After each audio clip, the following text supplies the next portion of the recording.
Well, well, well, well. Good morning, kids. How is everybody doing today?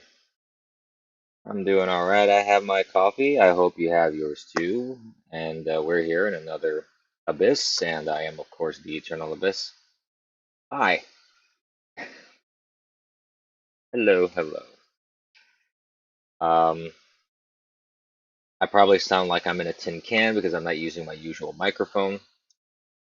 Um, I have it. I just didn't set it up again.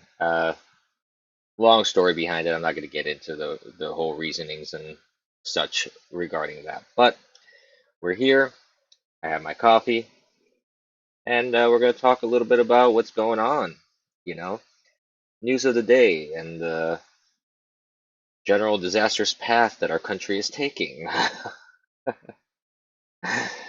But before that, of course, I gotta say hello to everybody on all the various platforms I'm on.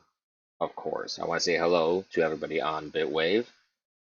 I want to say hello to everybody on YouTube, Periscope. Um, Sorry, I got sidetracked here just when I'm trying to get my windows up and all situated here. So, of course, as I was saying, Periscope, hello, DLive, YouTube, Twitch, um, Float.app, and I think that covers all of them. So,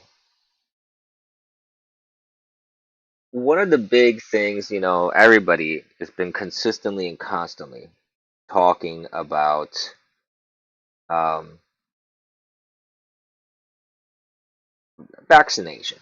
Vaccination, vaccination, vaccinate this, vaccinate that, vaccinate everything, vaccinate your mother, your grandmother, your pets. I mean, it's like it's this constant hammer, same bullshit that was being done when you were talking about masks. And I understand the reasoning behind it. I mean, they're pushing this thing because once you the thing about propaganda and the thing about propaganda, the thing about pushing people to do stuff is that once you have a story, you got to stick with it. You don't change the story. You don't change the lie. You don't change the narrative. It's been a year now, basically, that we have been pretty much all in lockdowns. And in a year, it seems like nobody's learned anything, in my view. It seems like nobody has opened their eyes. I mean, some people have, but the vast majority of people seem like they just have blinders on. They see what's in front of them. This is the thing that's frustrating to me. They see what's in front of them. They see the data, the studies, but even let's forget that. Just look what's in front of you. You see the number of deaths in New York City because of COVID, because of Cuomo's decisions of putting seniors at risk. Which, with any nasty flu, you're gonna kill a lot of old people if you do that, no matter what the flu is, right?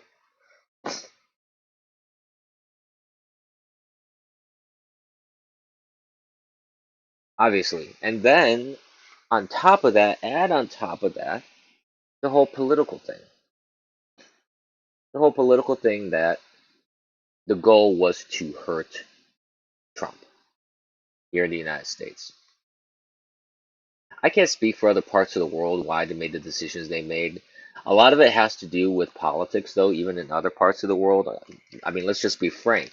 When Italy, for example, would rather do a hug an Asian campaign than protect its own citizens, that raises a concern for me. Does it not? It should raise a concern for you. I would say so. And right now they're uh hold up, I got sidetracked again. I gotta click on something here. Okay. I actually need to blow my nose for a moment, so please I'm gonna mute I'm gonna mute the microphone for just a moment. Excuse me.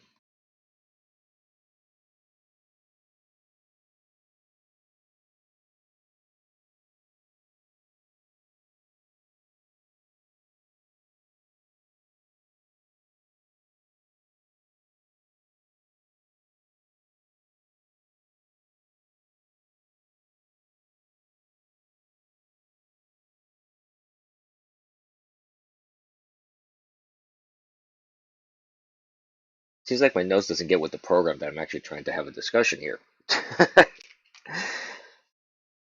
I'm gonna have to have a sit down with my nose here, and we're gonna have to discuss this whole matter because this is getting out of hand. But anyways, um, going back to what I was saying, so the reason why I bring this stuff up, and I know YouTube may have a cow saying I'm spreading disinformation. I'm not spreading disinformation, YouTube. You can remove my video if you want. I don't care. The point is, I'm not spreading this information. I'm only putting forth what's already out there in the news, and people can draw their own conclusions. Okay? I'm not even saying you have to believe me. All I'm saying is, if you just look at the whole year in retrospect, I know some people are gonna say, "Well, hindsight's 2020. We know now what we didn't know then." Except that people back in January of last year have been saying the same thing consistently. Certain politicians, including Trump, certain people, pundits in the media circle, certain influencers and YouTubers, and then there's the lowest ranked people like myself that are just virtually unknown. We're saying the same thing. We were saying the same thing. We were all saying what the WHO was saying was inconsistent. What the CDC was saying was inconsistent. Fauci is just making shit up as he goes, for example. Now 3 feet social distancing is alright. Based off of what? Based off of what studies? You mentioned studies. What studies? There weren't even studies saying that 6 feet made any sense. The social distancing bullshit. But Fauci said it, so everybody has to, bow down to the Fauci. It's nonsensical. It's really nonsensical. And the WHO right now, um, the WHO is saying that there's this one vaccine. There's some controversy with this one vaccine in particular, right? So you have this vaccine, and it's oops, hold up. Gotta mute someone here.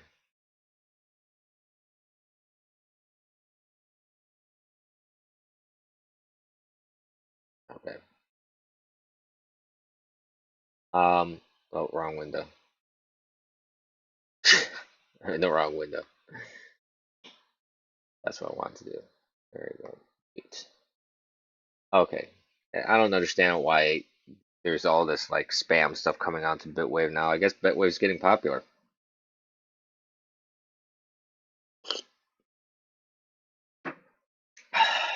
Just taking a sip of my coffee. Um, so you have this one vaccine, right? And where was it? I had it in my sights and now I lost it again.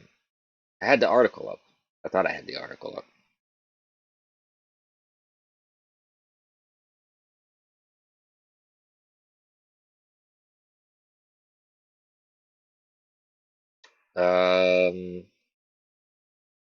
AstraZeneca, that's what it was called. So the AstraZeneca vaccine.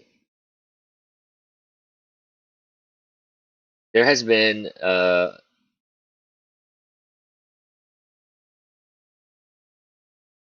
you have countries, okay?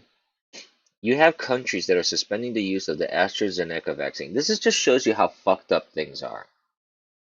Let me just paint the picture. You have a virus, not a virus. I'm sorry. You have a vaccine that has had reports of causing blood clots and causing harm to people who take the vaccine, right? So, what do certain countries do? You have the Netherlands, you have Ireland, now you also have Germany. They halt the use of the AstraZeneca vaccine due to concerns over serious side effects. What does Twitter do? What does the WHO do? They put up notices saying there is no causal link between the Oxford's AstraZeneca COVID-19 vaccine and blood clots, according to medical experts. Okay, the WHO says it's safe. There's no blood clot relation between the vaccine and the blood clots, people that are experiencing blood clots. Well, which one is it? I mean, I'm sorry. I have a hard time trusting an organization like the WHO when up until 2 seconds ago, they didn't know what the fuck they were talking about consistently. For an entire year, they didn't know what the fuck they were talking about. They consistently kept changing and flip-flopping their story about the vaccine. First, it didn't spread between humans. No, yeah, now it does. You could get it with just by just looking at someone because they'll go into your eyes. Oh no, actually, it behaves like just every other virus with spittle and that sort of fluid transmission and things like that. So it's like make up your mind. Oh, China did an amazing job containing this thing. Sure, they did.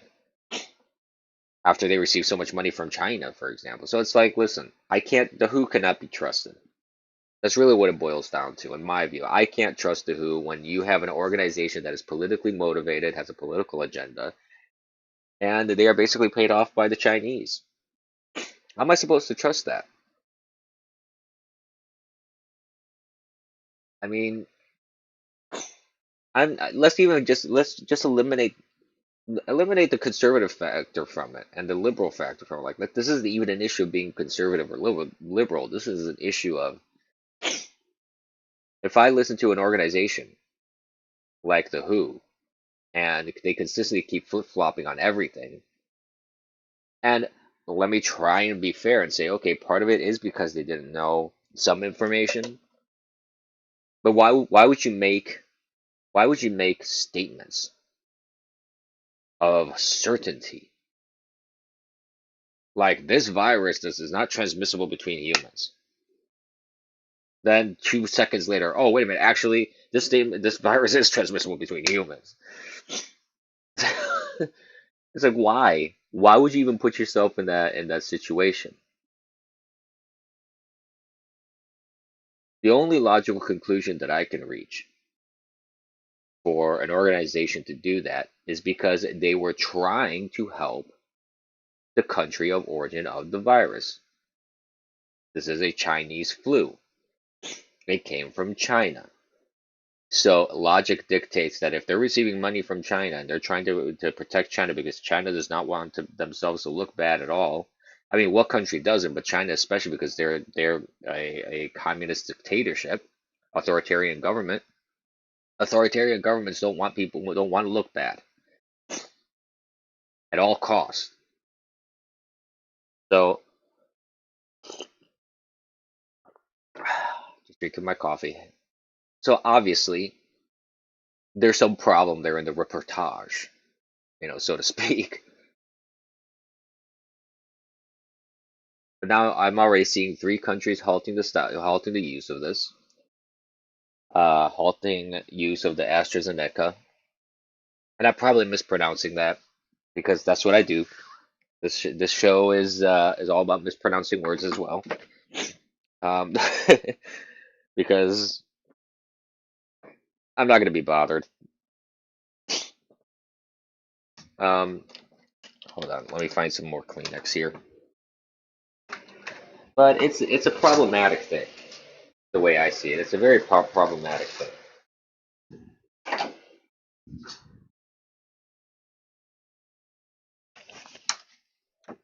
Um,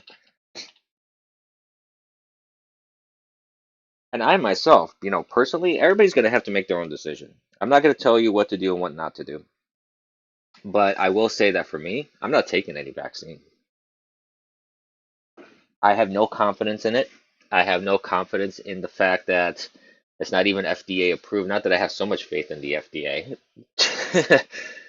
You know, the FDA isn't the end all be all of everything, but it's not FDA approved. It only has an emergency authorized usage. That's it. You're essentially the guinea pig in this case.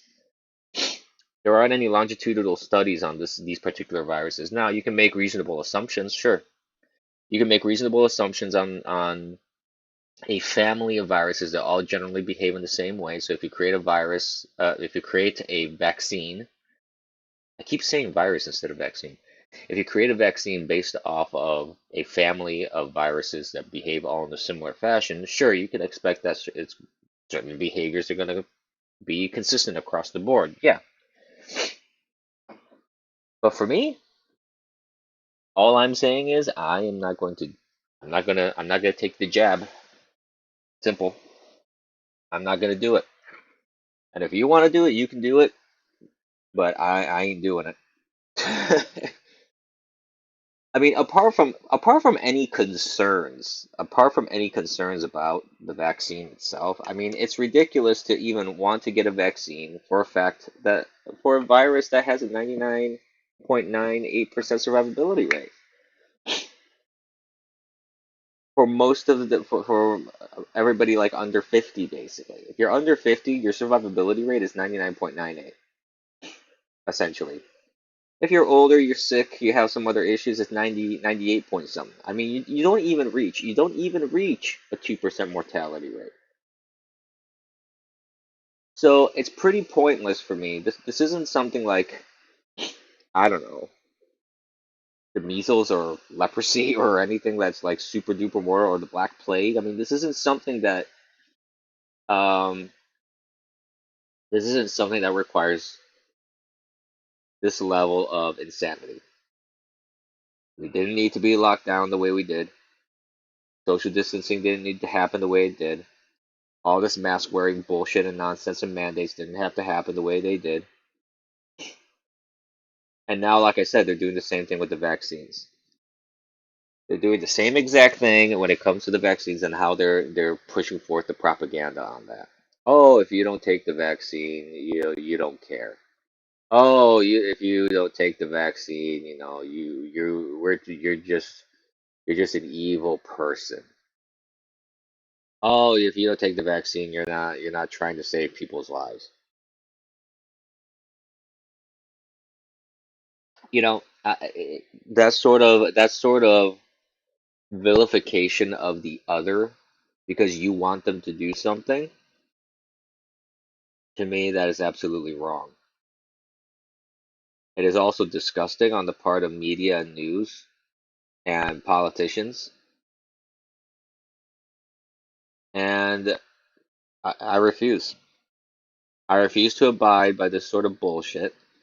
You know what? You want to label me as uncaring? You want to label me as someone who doesn't give a rat's ass about your other fellow man or elderly people or whatever? Fine. Label me as such. I'm at the point that I really don't give a rat's ass. I honestly never gave a rat's ass about what people thought about me. Never have.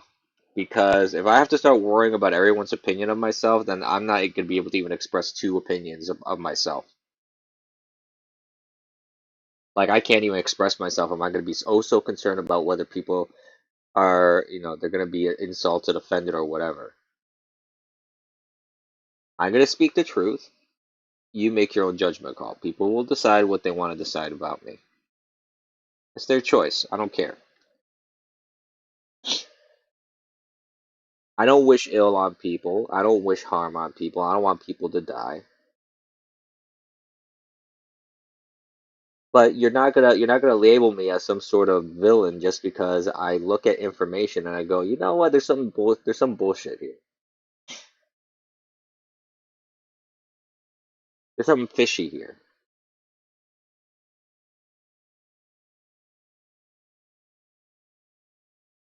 Simple.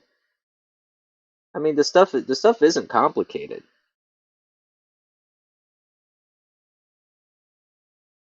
I will question your motives though. If you vilify me over something, I will question your motives though. Makes me wonder why you're vilifying me so hard. Makes me wonder why you want to silence me so much. And I don't think it's just about saving people's lives, because if that was the case, then people wouldn't have made the decisions that they made. If it was about saving people's lives, they would have shut off travel from China back even in December of 2019, because already December and November of 2019, even November of 2019, you're already hearing about this virus. The first bit of news was coming out about that. If I'm not mistaken, it was around that time. Shouldn't the truth matter? To me, it does. I think the truth matters. And I think that if people are going to make decisions that have to do with saving people's lives, for example, if you really want to talk about villains and heroes in this whole scenario, okay, then how would you label, I would ask these people this. How would you label a country like China that had every opportunity to contain this virus? All these countries, the United States included, the Trump administration, European countries, everybody came to China and said, hey, we're willing to send people over to help you contain this thing and help you out so it doesn't spread. And what does China do? They go, no, we'll just let it spread.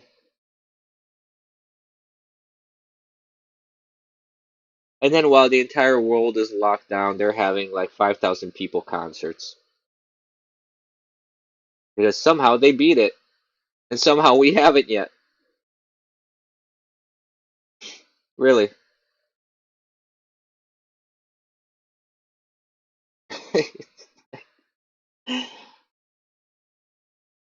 I mean, it's pretty incredible if you think about it. In my view, it's pretty crazy.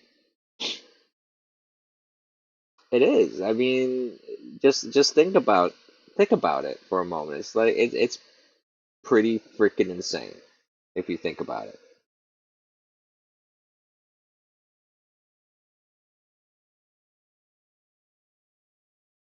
So moving forward, um,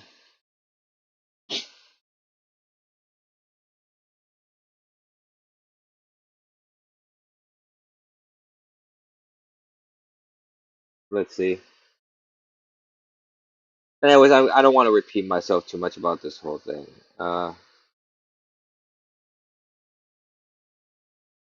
I repeat myself a lot when it comes to this sort of thing, so we'll just move on. I mean, the point is this. Let me just recap. The point is this.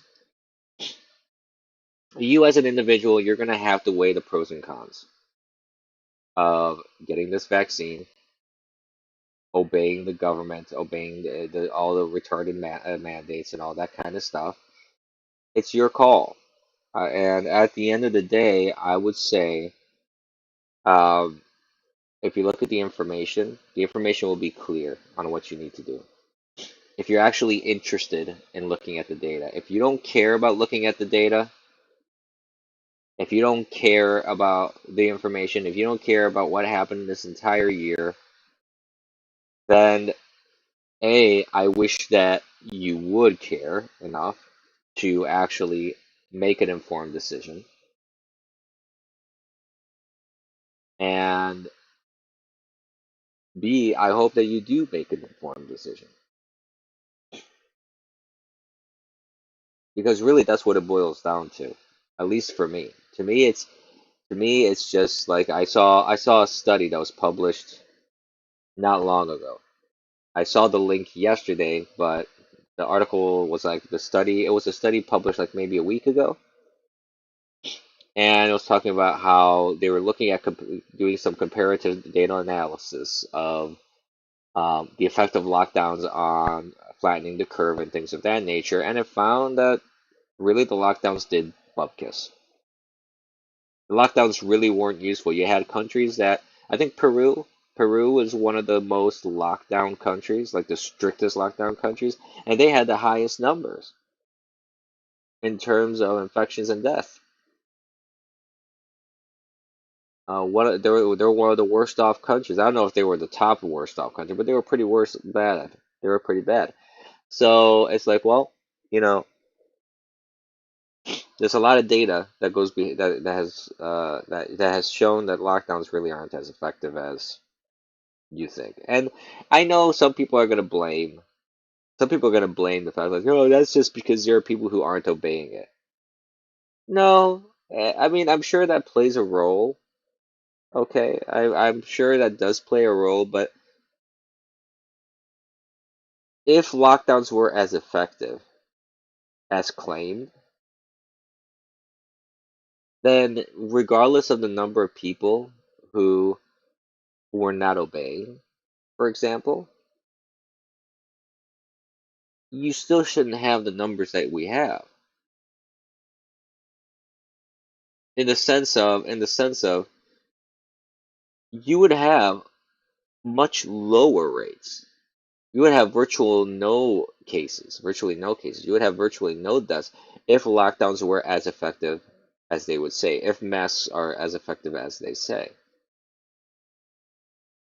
I find it very surprising that no matter how harsh the lockdowns are and how many masks people wear, somehow there's always a consistent number.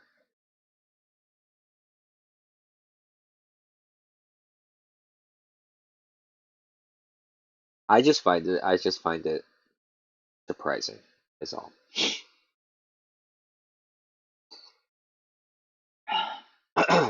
So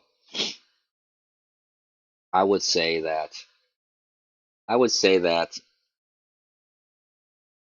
with all these studies coming out, all this data that we have now, okay, let's give people the benefit of the doubt when things started, even though I called it pretty early on that this was bullshit. I went along with it for a little while. I was like, all right, let's err on the side of caution. Let's wear a mask. Let's try and social distance. But it got to the point, even for me, like after a month, I was like, I'm done with this. Like this is nonsense. And now I'm paying the consequences of trying to follow along because my sinuses are an absolute disaster right now. Because of that, this is why I sound like this.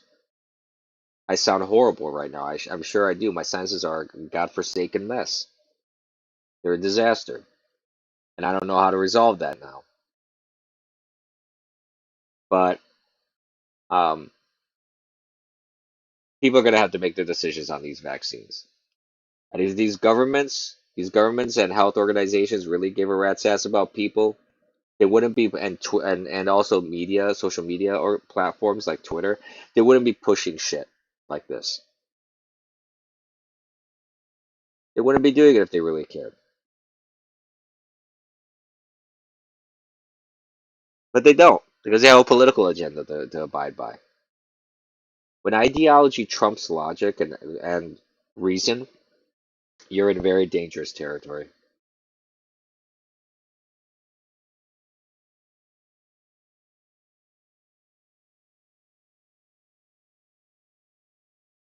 That's basically it.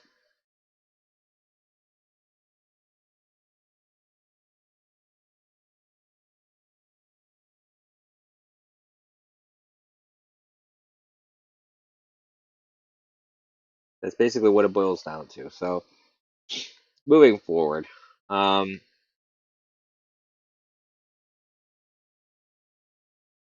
I John Oliver. I mean, let's talk a little bit about John Oliver. Okay, he's one of the other major topics um that I have in my title today. The reason I don't really talk too much about John Oliver generally, I don't really listen to his videos because um, John Oliver has a habit. His production and his writers and any researchers and everybody that put together his show,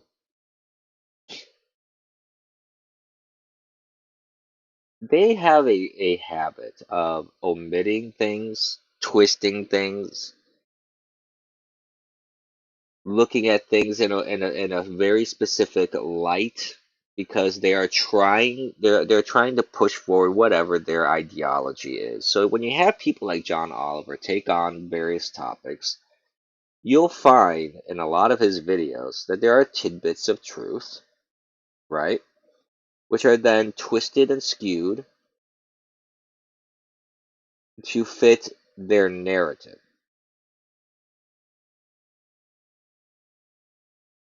John Oliver has done this so consistently that you have people on YouTube, their entire career on YouTube is debunking John Oliver videos or videos by Vox, basically debunking videos in general, because the left has a tendency to do this a lot, where they take data, they omit things from data, or they just look at a snippet of a graph to prove their point. It's kind of like when there was this whole like this is still going on. It's not like it's not going on, but it was like when there was a period of time when Greta Thunberg really was the biggest, hottest thing on campus right now, and you had a lot of people talking about climate change models. You don't really have so much of that discussion going on anymore at the moment, but you had that for a while.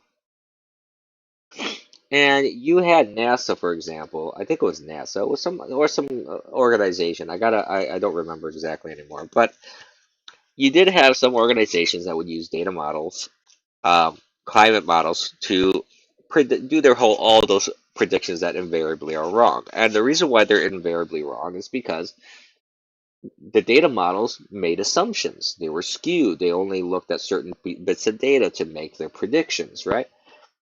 This is what happens with John Oliver. John Oliver is a charlatan. That's what he is. It's not like he takes data and says, okay, you know what, let's talk about this topic. Let me just show you this. Or he's talking about uh, the latest video that's trending right now is that John Oliver is talking about Tucker Carlson, saying that Tucker Carlson is a white supremacist. Based off of nothing, just out of context tidbits that he picked up here and there from interviews, and from Tucker's show and things of that nature. And he's taking those bits out of context, and then he extrapolates his own interpretation of them because he's trying to paint the picture that he wants to paint. So John Oliver is nothing but a douchebag, in my view, and a liar to his viewers. He's a dishonest human being. He's dishonest to his viewers because if you see the difference between someone like me, for example, and John Oliver is like I'm not trying to deceive you. I'm not trying to paint a picture here. I'm not taking some information and saying this is you should believe this because I'm only going to take one, two, three, four, five little bits out of this whole thing, and I'm going to say, well, this is what the problem is. I have my own biases, sure. I'm conservative. I'm not going to lie about that. Obviously, I'm conservative. But my goal isn't to take information, skew it, bend it, twist it, and take it out of context to prove a point. That's not my goal. But that's what John Oliver and that's what people at Vox do, people at CNN, people at BuzzFeed, Mother Jones, all these uber left outlets do that thing. And I know some people are going to come to me and say, "Well, the right does it too." Sure, doesn't make it right. There are some extreme right, extreme conservative. I wouldn't even call them conservative. I would just call them extreme right publications, just like there are extreme left publications. But the whataboutism about that, the right does it too argument on that one. The only thing that I can say about that is this: which side has a much larger megaphone and a much larger platform? It's not the right, it's the left. Because the most extreme left media outlets are actually the mainstream stuff. That's the problem. It's not like the extreme left media and publications are relegated to the extreme. No, they are normalized into the mainstream. Versus, the extreme right stuff is always relegated to the extreme right. This isn't a bell curve, a perfect bell curve where you have a center is perfectly centered, right is perfectly right, and left is perfectly left. No. You have mostly left, a little bit of a bell for the center, and then right. There is the way the media conglomerates are set up, and the music industry and the movie industry and the tech industry is a much larger portion of the left that is more mainstream than the right. And there's nothing that can show me otherwise. Nobody can convince me otherwise about that as well.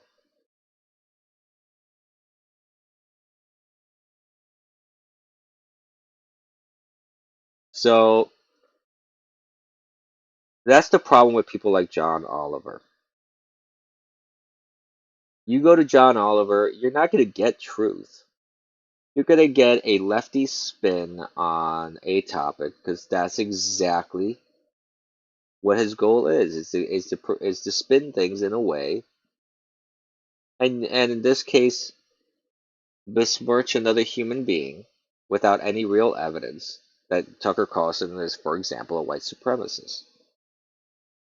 This whole conservatives are white supremacist things and racist is something that they've been doing for a long time because the Democrats don't want to admit the history of their own party.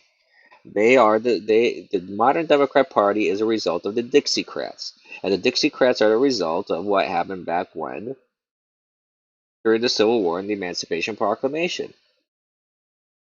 And throughout history, every time there's been opposition to civil rights, it's been on from the Democrats. Dinesh D'Souza, Dinesh D'Souza did a whole video about a movie about this, a documentary about it. That the Great Switch, this Great Switch that they keep talking about, that was an absolute lie, and it is. I would recommend to anybody to watch that. I'm not going to go through everything that Dinesh D'Souza already went through. There's no point. So I would say go and check that out, and you can learn a lot of information about that.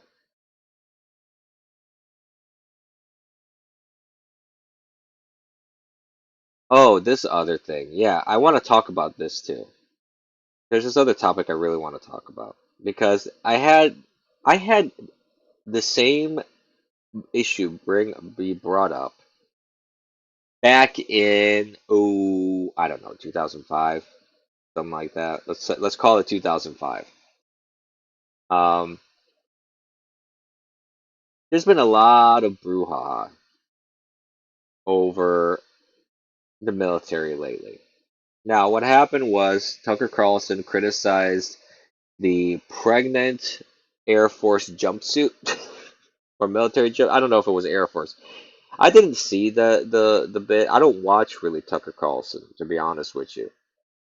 But he's created a whole brouhaha because he was criticizing the military for this pregnant woman jumpsuit, which let's just let's just put aside politics for a moment. Would you logically tell a woman who is pregnant jump out of a plane?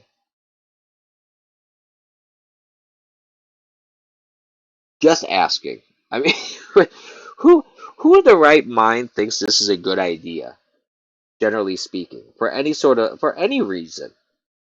I'm not even talking about like a war or like the plane is on fire, you need to jump out because otherwise you're gonna crash and burn with the entire plane. There may be some legitimate reasons to have a pregnant woman, jump out of a plane, but under normal circumstances, does anybody think this is a good idea? Does anybody think it's a good idea to have pregnant women on the front line? Just asking. I just throwing those questions out there. I mean,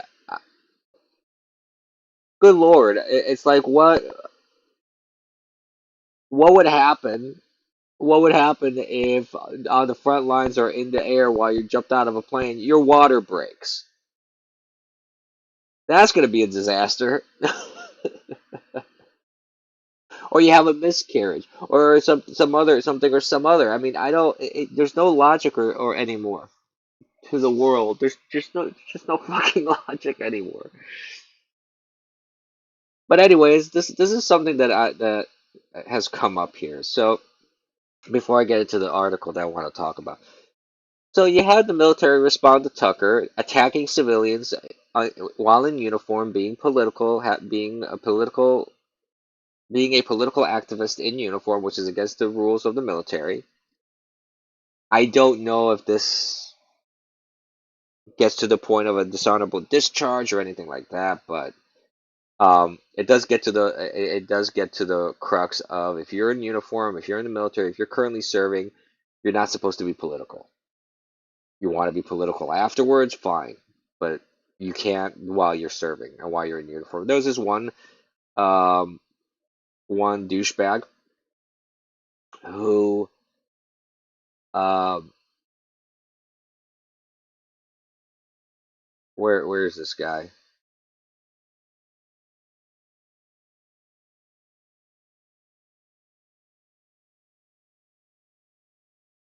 This guy is a lieutenant, like from the U.S. Space Command Senior Enlisted Lieutenant, I think, made a video criticizing Tucker Carlson. The Marines posted something, um, on their official Twitter account, again attacking civilians, attacking the very people that they were sworn to protect, attacking the very people that they swore an oath to protect this country, protect this Constitution, which includes free speech, and protects its citizens. What do? Attack those citizens, attack free speech. Okay. Now he backtracked. This guy backtracked incredibly. They did the military, the Marine tweets. Um, they retracted those and deleted those, which they're actually not supposed to do from official accounts. So they actually broke the law on that one because for record keeping, you're not supposed to do that. So there's a whole mess here, and there's kind of three things that I would say about that. One, it shows you that no institution is sacred in the sense that every institution that we have is compromised with this wokeness bullshit, with this political bullshit, including our military. That explains a lot to me about why the military allowed for a pedophile dictator to be installed in the White House. They did shit because they politically are okay with this. It's all about politics now. It's not about our country anymore. These people aren't protecting our country. These people aren't protecting the Constitution. These people aren't protecting us anymore. The military has betrayed us,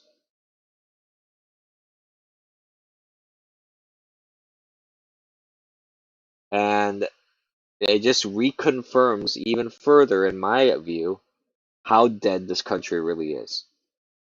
There is not one single institution that citizens can rely on to give a shit about the Constitution and to give a shit about this country. If World War III were to break out today, for example, if war were declared, I don't know if everybody saw that there's this episode of Futurama where the two main characters, Fry and Bender, they want to enlist in the army because they want to get the veterans discount so they can buy gum and such at a discount. And when they're signing up, they go, so if we sign up for the military, there's like an army guy at the desk, and they're standing in front of the desk, and they go, well, so if we sign up, that means we get a discount, right? And he goes, yes. And he says, and we can then back out of this whenever we want, right? And he goes, yep, unless war were declared. And then this alarm goes off, and the main character Fry goes, what was that? What happened? And he goes, war were declared. Uh, so, so if war were declared, um, honestly, I feel that we would be fucked. We do not have a generation of men and women that are strong enough to take on the challenges physically and mentally of the caliber of hell that a global world war would bring. I just don't think. And if you want some evidence, I'll give you some evidence, all right? This guy, this lieutenant, this superior in the military that was triggered by a news pundit.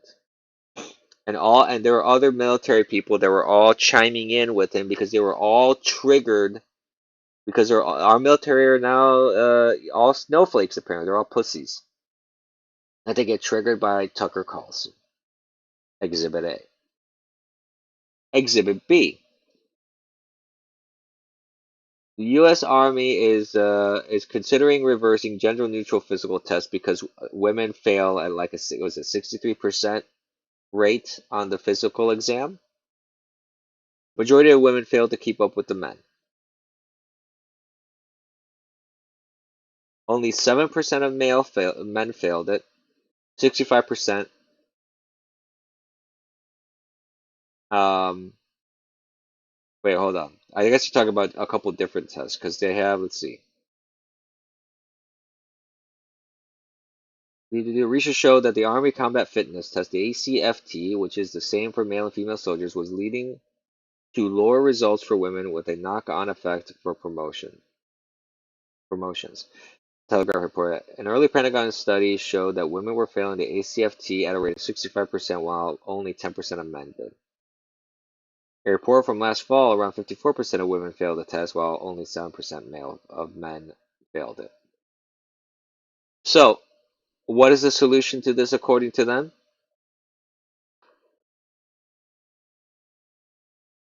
Their solution is to dumb it down. Now, a long time ago, like I said, back in 2005-ish, 2000, something like that, there was this documentary. I remember watching this documentary about a local fire station who was dumbing down their physical exam because um, women wanted to be firefighters and they just were not able to pass the physical test because women are generally not as strong as men. And there's nothing wrong with that. Again, like people think that when someone's like myself say something like this, the automatic assumption is like, oh, you're saying we're just weaker. Like we're saying that's women can't do what men do. I'm like, no, I'm just talking biology. And there's absolutely nothing wrong with the fact that women have their biology, and there's nothing wrong with the fact that men have their biology. We're a complementary species here. The reason why we have two genders, two sexes, that the reason why that's how we're built, is because we complement each other. And there's nothing wrong with that. If I were a woman, I wouldn't even fret over the fact that I'm not as strong as a guy. It wouldn't even enter my mind. It wouldn't be something that bothers me. It's not something that I think about even now, in the sense that I go about my day-to-day life. I don't walk around going, ho, ho, I'm stronger than women, ho, ho. Look at me. Look at my pecs. Look at my biceps. I don't go around doing that. Maybe some guys do. Maybe they go around kissing their biceps because they think they're so hot, whatever. It's ridiculous. It's ridiculous. So going back to the main point, though, the point is, um, this is an intentional. If they get rid of this test, this is treason. And the reason why this is treason is because you're intentionally weakening the military. The whole point of the military is to be able to withstand the rigors of what it means to be in combat, and in combat situations and in military situations. You have to carry 50, 60, 70 pounds of gear on you. You have to climb shit. You have to go in ravines. You have to swim in water. You have to carry other people. You need to be able to stand on your own 2 feet without having to rely entirely on other people to help you in certain situations. Not to say that the military isn't a collaborative effort. Obviously, it is. A soldier can't stand alone against another army. You need your own army to stand against another army. But if the physical rigors are not met and you're dumbing down the exam, well, guess what? You're not only putting that soldier at risk, you're putting all the other soldiers at risk, and you're putting the safety of your country and of the mission at risk. Which means, by translation, you're putting citizens at risk. Because if you can't defend our country anymore, guess what? It's going to be really easy for other countries to just come in, waltz in, and cause serious harm to us in our own country. The only fortunate thing about the American military might as it stands right now and as it has standed in the past and most likely will stand in the future is the fact that we are surrounded by water. There's oceans apart between us and other countries, and there's very small choke points between like South America and North America. So if South America decides they want to invade us, for example, I'm not saying they are, I'm just speaking hypothetically, then you got choke points down there, which is easier to control. Canada, it's Canada. I'm not concerned, but the point is the the point is that it's something to be concerned about when your military is more concerned about being woke and playing social engineering experiments than actually training for combat, actually training for military, actually dealing with real threats. There are real threats in the world, and they're just ignoring them because they'd rather show off how woke they are. It's a sad state of affairs. Like I said, there's not a single institution left here that seems like we could you could trust. Oh, latest news: France and Italy halt the AstraZeneca vaccinations as well. Well, there you go.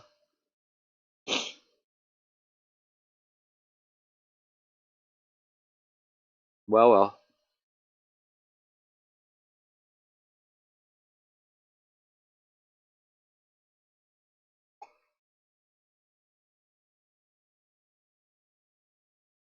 Oh, another thing about, these countries, like I talked about Netherlands and Ireland. Right now, and Germany, it seems like there's also been a lot of pushback against lockdowns. I've seen videos. I have not been able to verify the veracity of these videos, if these are indeed, uh,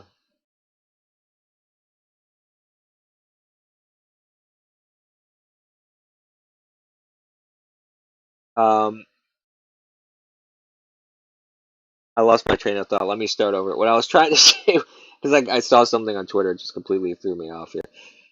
So, what I'm trying to say is just like you have a lot of countries that are pushing back against these lockdowns. I've seen videos from allegedly from the Netherlands, allegedly from Germany, where you have police and citizens just wailing on each other. There's a lot of stuff happening right now. Like I said, I don't know the veracity of this. I don't know if these. I can't verify the authenticity of these videos when they were produced and recorded or anything like that. I haven't seen that. So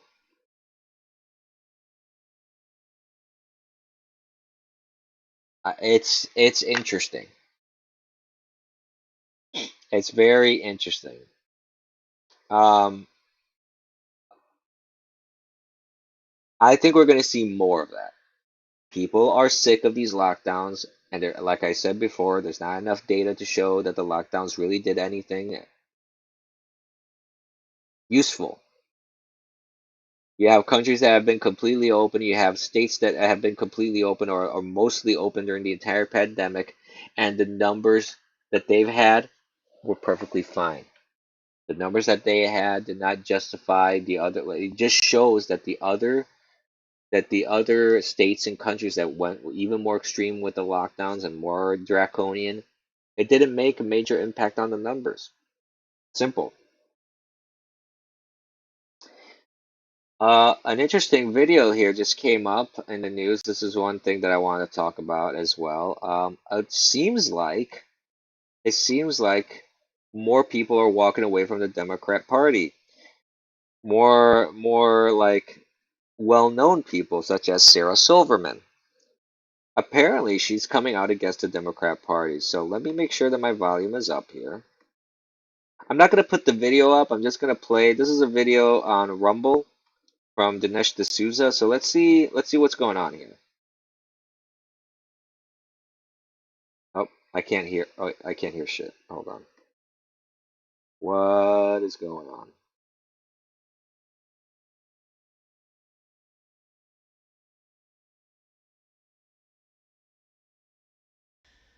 It allows for zero progress. It's all or nothing. No steps toward. There we go. All or fucking nothing. Let me Again, start. righteousness porn. Let me start it up. Let me start it It's over. the absolutistness of the party I am in that is such a turnoff to me. It's so fucking elitist. For something called progressive, it allows for zero progress. It's all or nothing. No steps toward. All or fucking nothing. Again, righteousness porn. And I've been thinking about this a lot, just in general. I don't know that I want to be associated with any party. I think I don't want to be associated with any party anymore. It comes with too much baggage. Every party, it comes with so much fucking baggage that no ideas can be taken at face value. And without ideas, what are we? Without a common truth, how can we talk about it? Republicans might hear an idea that they would totally agree with, but if it comes from AOC, then they hate it. And of course, to be honest, when I hear an idea that comes from a Republican, it's suspect to me. We all put too much shit on this stuff. We no longer are able to be a nation of ideas. It's the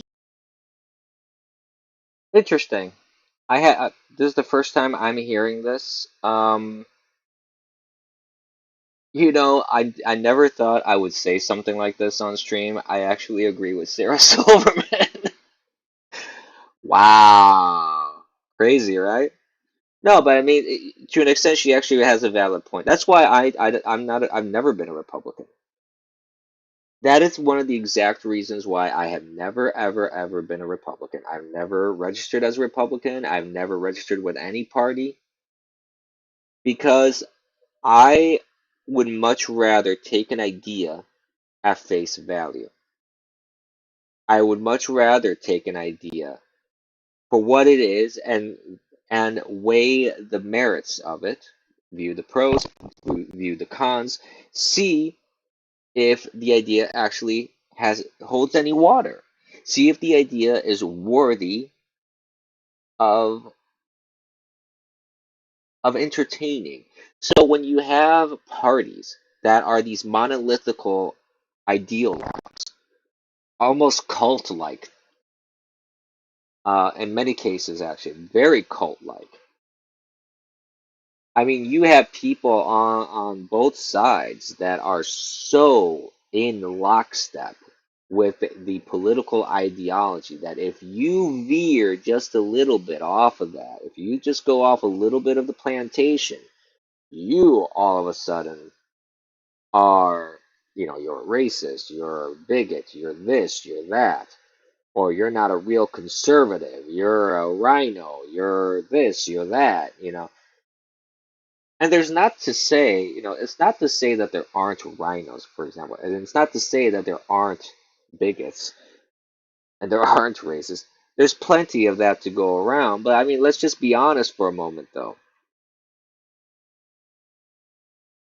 Let's just be honest for a moment that it's used as a political weapon. Political parties are used as political weapons because if you're not with us, you are against us kind of mentality. And this is especially true of the Democrats. Democrats have been, uh, I mean, the Republicans are guilty of this too, but the Democrats, I find, have been just extreme in this.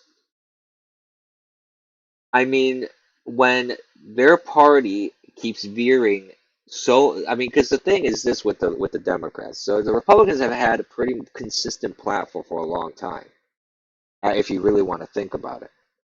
The conservative values that allegedly are proposed and supported by the Republican Party have generally been pretty consistent in terms of, we want a solid economy, not so much regulation, smaller government.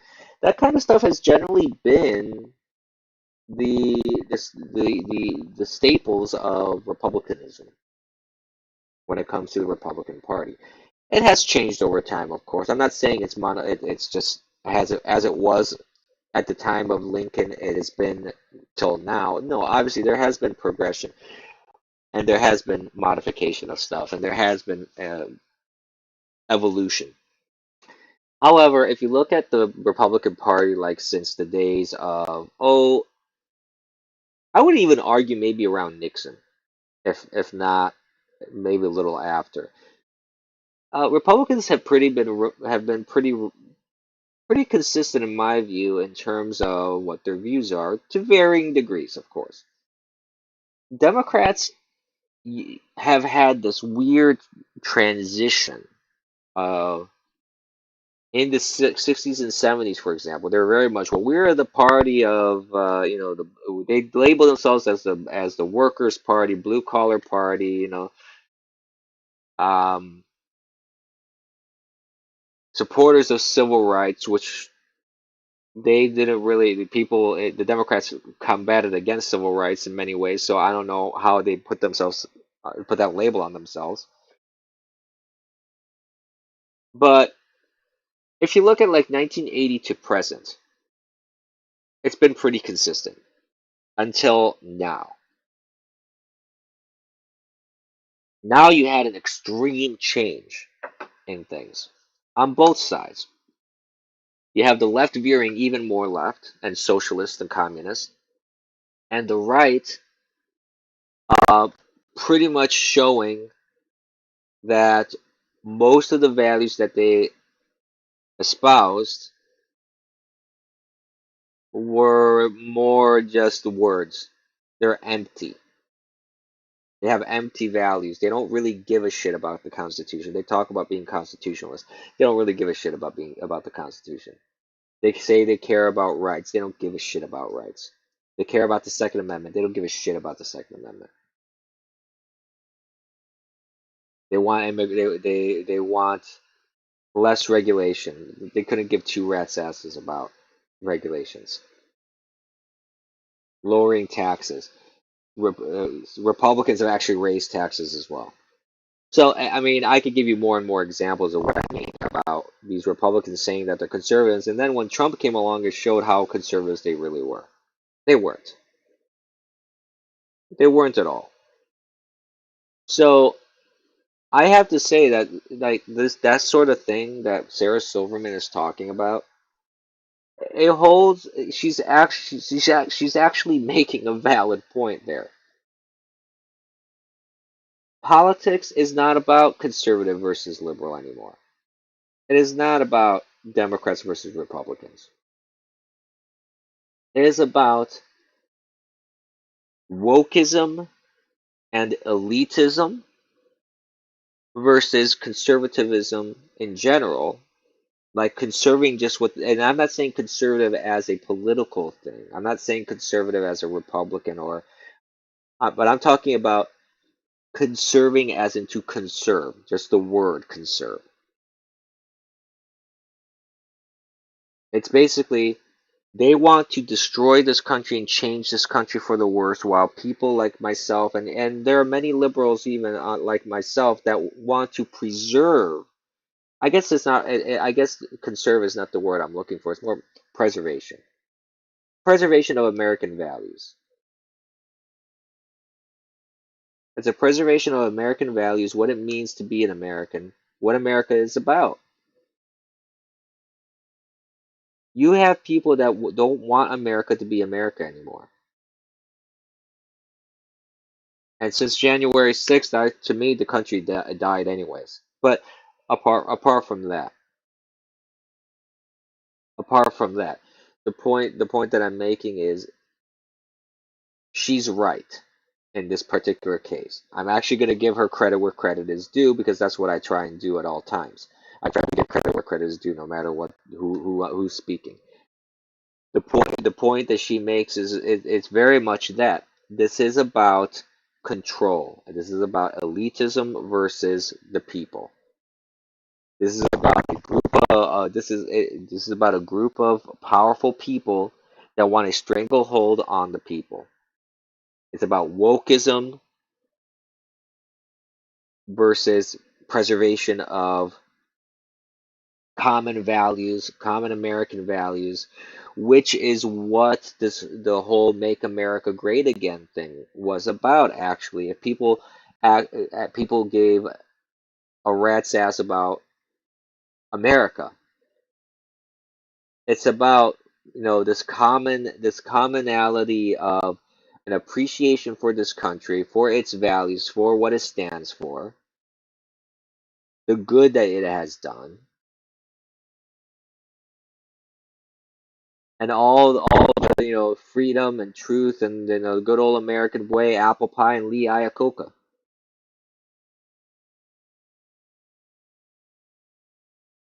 That's what it boils down to. So it actually pleases me to hear stuff like that from people like Sarah Silverman, because Sarah Silverman has been really, really horrible as a human being, generally speaking. When it comes to the whole, like, the 4 years under Trump, and she's also someone who's wore blackface in the past. She's been pretty racist when it comes to certain things. Arguably, not that I care. I don't care if people do what they do, but if you want to, they put that standard out, so I'm following their standard. She's been very insulting towards conservatives.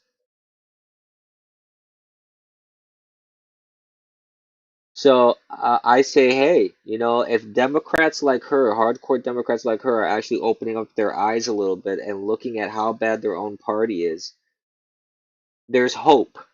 Maybe there's some hope in the future. Maybe there's some hope that I don't think she may necessarily vote for a Republican, but but it's a start. Maybe in the future she may find a candidate that would make more sense for her to support. Instead of monolithically just going with the party because they happen to have a D at the end of their name or they happen to have an R at the end of their name. Who knows? I mean, to me, that's a good thing for people to start stepping away from this monolithic party thing. I think it's a good thing. I think it's very much a good thing. And kudos to Sarah Silverman. I mean, let's just be honest. Kudos to her for coming to this realization, something that, she should have come to a long time ago, but I'm glad she came to it now. I mean, I could have told her this 10, 20 years ago. I don't know why it took her this long, but hey, everybody has to reach their own conclusions. Sometimes no matter how much evidence you put in front of people, people just want to see what they want to see. And that's an unfortunate side effect of this sort of identity politics thing. Last couple of tidbits of news. Is getting kind of late here. I'm gonna sign off pretty soon. Um, but there's a couple little tidbits of news that I want to talk about. A little follow up on one news item. Greg Abbott, that cunt basket now, was insulting platforms, calling them anti-Semitic, and apparently there's been a lot of pushback. And it seems like the Republican Party of Texas, this is something from Breitbart News, the Republican Party of Texas announced yesterday that it would keep its account on Gab, a free speech social network, saying the First Amendment still shines brightly in the Lone Star State. So they basically gave the big middle finger to Greg Abbott. This came a day after the governor of Texas, Greg Abbott, branded the site as anti-Semitic, an allegation that led to widespread condemnation of Abbott from conservatives on social media. Gab strongly denied the charges in a statement, saying there are many Jewish Gab users and customers whose lawful speech we protect with just as much zeal as we would protect the lawful speech of any person of any faith, ethnicity, or creed. End quote. Excuse me. Gab is known for its uncompromising stance on free speech and has built its own physical servers to avoid censorship by Amazon Web Services and other big tech cloud providers. Traffic to Gab has surged in recent months as conservatives flee censorship on platforms like Facebook and Twitter. The Republican Party of Texas, currently chaired by former Congressman Colonel Allen West, known for his strong Tea Party credentials, has said it will keep its account on Gab. The vice chair of the party, Kat Perks, had publicly called for the party to withdraw from Gab, but it appears that Texas GOP has rejected her pressure campaign to deplatform the party from a free speech social network. The RPT will always fight censorship. We support the First Amendment, including free speech platforms, and VC Vice Chair Kat Parks, Texas, right to criticize such. Texas GOP has no plan to deplatform any of our social media accounts. The First Amendment still shines brightly in the Lone Star state. Well, I'm glad to hear that at least some people, like Colonel Allen West, still has a pair of balls on him to tell other people in his party to go fuck themselves in these sort of scenarios, as they should, as he should. I mean, really, the thing about Gab, and I understand some people have their trepidation with Gab. It is a highly political platform because of the fact that it is a staunch free speech platform. You are going to have a lot of bad and dissenting opinions on there of what you normally hear. But I will tell you this, for example. I'll tell you a story about Gab. I got on Gab a long time ago when it first came out because I was curious about the platform because I've always been unhappy with Twitter because Twitter has always been a piece of shit. And when Gab came out, I was very interested in it. And I said, okay, let me check this out. I signed up and I just kind of meandered around a bit and checked it out. I ran into this one account. I posted something and this one person specifically replied or reposted. I think he reposted, if I remember. And this guy turned out to be a bona fide neo-Nazi. Neo-Nazi, white supremacist, all that, this and that. Okay. He replied or reposted what I said, and we got into a back and forth. Because the post, I don't remember the exact wording of my post anymore, but it was along the lines that um, Catholicism and white supremacy, for example, are incompatible. Was something that I was tweeting along the lines of that because Catholicism's view is that we are all the children of God, we are all of equal dignity, and that is antithetical to any sort of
Okay, seems like we're back.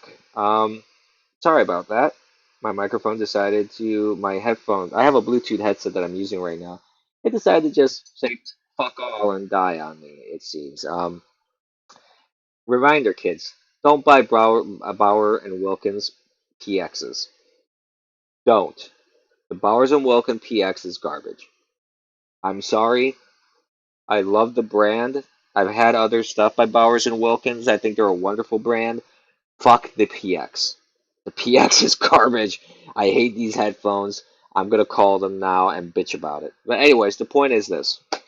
Uh, what I was saying was I actually got into a discussion with this white supremacist and white nationalist because I posted saying that Catholicism and any sort of racist supremacy movement is incompatible with it. So you can't be Catholic and you can't say you're some sort of supremacist of any kind. And he started debating me on that a little bit, and we ended up agreeing to disagree. And oddly enough, it was an actual very civil discussion that we had,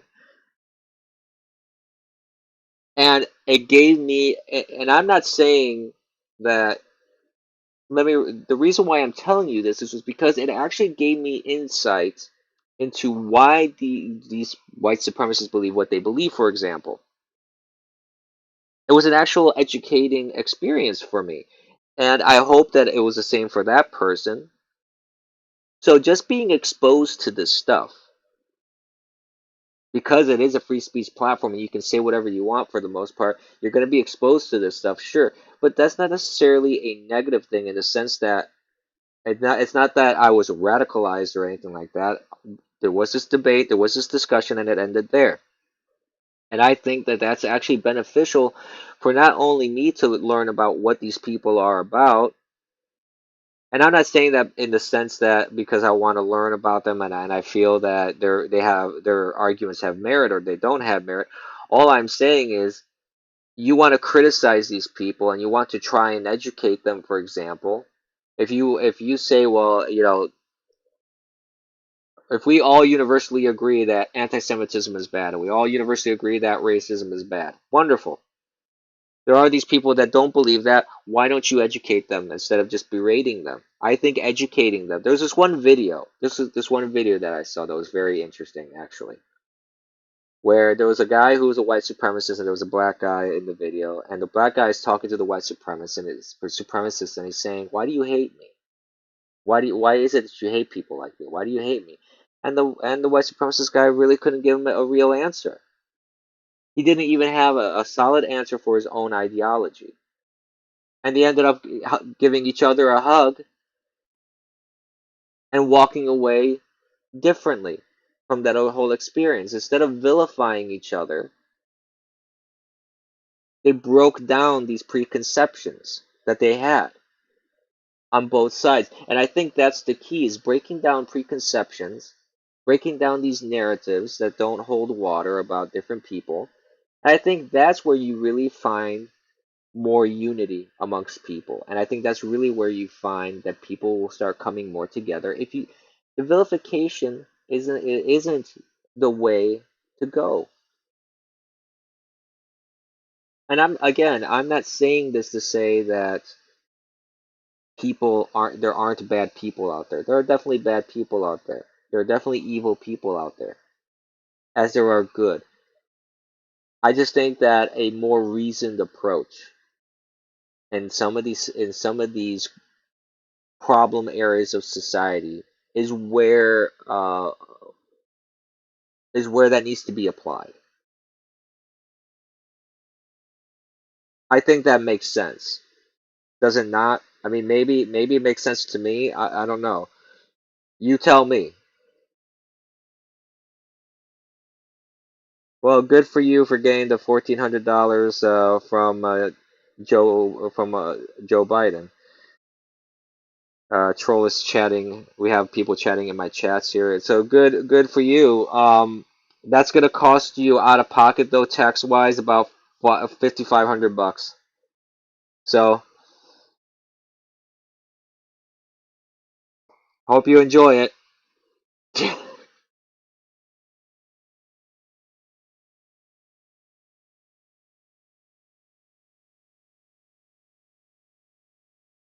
That's basically what it is.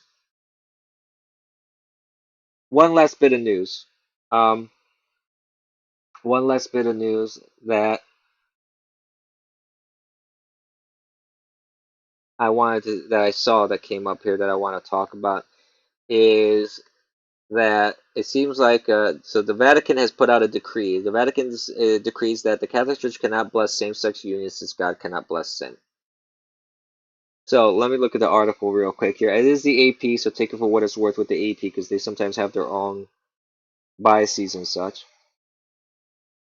So the Vatican decreed Monday that the Catholic Church won't bless same-sex unions since God cannot bless sin. The Vatican's Orthodoxy Office, the Congregation for the Doctrine of the Faith, issued a formal response Monday to a question about whether Catholic clergy have the authority to bless gay unions.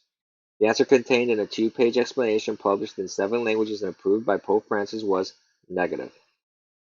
The note distinguished between the Church's welcoming and blessing of gay people, which it upheld, but not their unions. It argued that such unions are not part of God's plan and that any such sacramental recognition would be confused with marriage.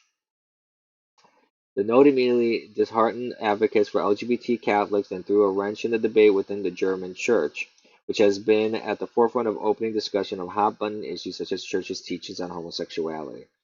Francis de Bernardo, executive director of the New Way Ministry, which advocates for greater acceptance of gays in the church, predicted the Vatican's position would be ignored, including by some Catholic clergy. Catholic people recognize the holiness of the love between committed same-sex couples and blah blah blah. Okay, actually, that's incorrect. But I'm not even going to read that garbage statement. The Vatican holds that gay people must be treated with dignity and respect, but that gay sex is intrinsically disordered. Catholic teaching holds that marriage, a lifelong union between a man and a woman, is a part of God's plan and is intended for the sake of creating new life. Since gay unions aren't intended to be part of the plan, they can't be blessed by the church, the document said. The presence of such relationship of positive elements, which are in themselves to be valued and appreciated, cannot justify these relationships that render them legitimate objects of an ecclesial blessing. Since the positive elements exist within the concept of union, not ordered by the Creator's plan, the response said. God does not and cannot bless sin. He blesses sinful man so that he may recognize that he is part of his plan and love and allow himself to be changed by him. It said. Francis has endorsed providing gay couples with legal protections in same-sex unions, but that was in reference to the civil sphere, not within the church. Those comments were made during a 2019 interview with the Mexican broadcaster Televisa, but were cut by the Vatican until they appeared in a documentary last year. While the documentary film fudged the context, Francis was referring to the position he took when he was Archbishop of Buenos Aires. At the time, Argentina's lawmakers were considering approving gay marriage, which he and the Catholic Church opposed. Then Cardinal Jorge Mario Bergoglio instead supported providing legal protection for gays in stable unions through a so-called law of civil cohabitation. Francis told Televisa, homosexual people have the right to be in a family. They are children of God. Speaking of families with gay children, he said, you can't kick someone out of a family nor make their lives miserable for this. What we have to have is a civil union law, the way they are legally covered. That way they are legally covered. In a new document and an accompanying unsigned article, the Vatican said questions had been raised about whether the Church should bless same-sex unions in a sacramental way in recent years, and after Francis had insisted on the need to better welcome and accompany gays in the Church. The Reverend James Martin, a Jesuit and advocate for building bridges with LGBT communities, said that the Vatican note appeared to be a response to pressure within the German Church before a consultative assembly to consider bestowing church blessings on same-sex couples. The German Church has been at the forefront of pushing the debate on celibacy, contraception, and the Church's outreach to gay Catholics, pressured by the powerful lay Catholic group demanding change. It seems to be the Vatican's response to some German bishops who had mentioned this possibility in a run-up to their country's synod, as a way of reaching out to the LGBTQ people, Martin said in an email. In a statement, the head of the German Bishops' Conference, Bishop George Batzing, said the new document would be incorporated into the German discussion, but he suggested that the case was by no means closed. There are no easy answers to questions like these, he said, adding to the German church wasn't only looking at the church's current moral teachings, but the development of doctrine and the actual reality of Catholics today. And there's some other stuff here to say. So the gist of the gist of it, though, there's a lot of problems that come up when you're talking about this sort of thing, and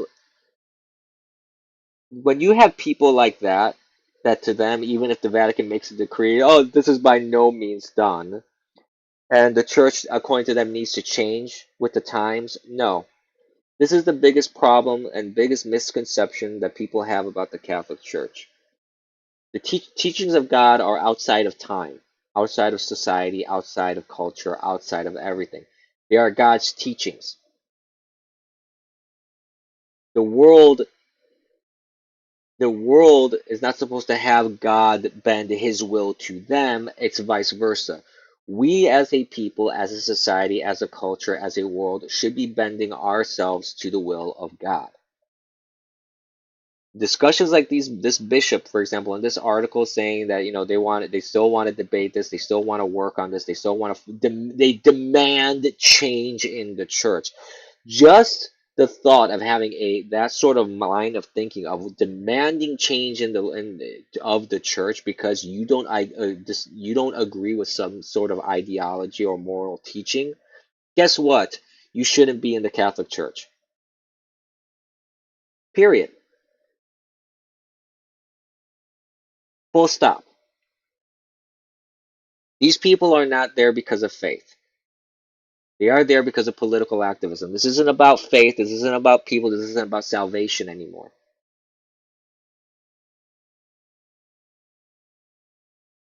It's about social activism. Said that. So, this is a problem. I'm glad to see that in this case, the Vatican is actually staying true to what the teachings are. So I'm happy to hear about that. There's been a lot of crazy, goofy stuff that Francis has said that made things very confusing for people. So I'm happy to see that in this one he actually signed off on it, and this is unequivocal. So I'm happy about that.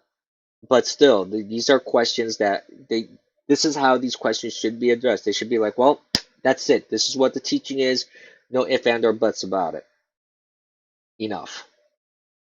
And I'm glad that in this case that was the case. So let's end the stream here for now. I want to say thank you to everybody that watched. And I finished my coffee, so we don't have any coffee left here.